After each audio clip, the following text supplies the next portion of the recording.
Hello everyone, today we're going to be comparing ShadowForge 9 with Grand Celestial 9 for the Earth Summoner, mainly because I'm curious and I want to see the difference. So there's been a debate going on saying that Grand Celestial 9 might actually be better than ShadowForge 9. The main reason is because the new badge increases your sunflower damage, your Undying Soul badge gives you sunflower damage, your bracelet gives you sunflower damage, and Grand Celestial weapon also gives you more sunflower damage. And basically the argument is if you go Grand Celestial 9 and you focus more on sunflowers instead of flying nettles, you might actually do more damage due to all the different multipliers which you're getting here.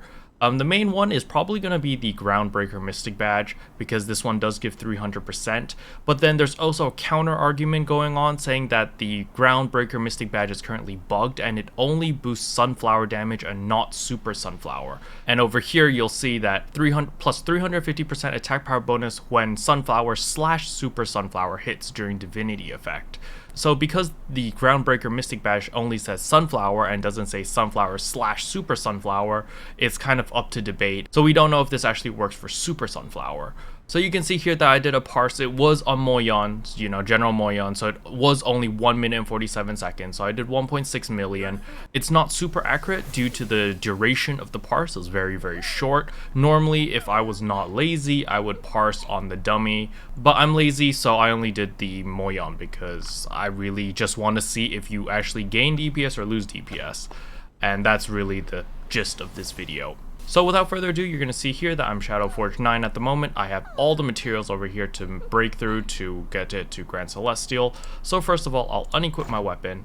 I will take off my illusion skin. So here we go, we've got my illusion skin so that I don't lose it. I'm going to put that at the side over here. And next, I'm going to change it to Grand Celestial 9 now. As you can see, I have all the materials to do so, and I will. And bam. Now we are Grand Celestial 9, so we're going to equip this, and we're going to reapply our weapon skin back onto it. And boop. Okay. And reapply. So now we are using a Grand Celestial 9 weapon, and we're going to test again on Moyon. So as you can see there, we just finished our parse, 1.6 million as well. I killed a little bit faster than the previous one. The damage increase is very minimum. However, the ShadowForge 9 weapon was a lot more consistent in DPS compared to the Grand Celestial weapon. Again, the Grand Celestial weapon does require you to get those stacks in order to trigger the Grand Celestial effect, which makes the weapon very strong. However, that is another layer of RNG. Even though the ShadowForge also had the same issue, but it wasn't as severe as the Grand Celestial weapon.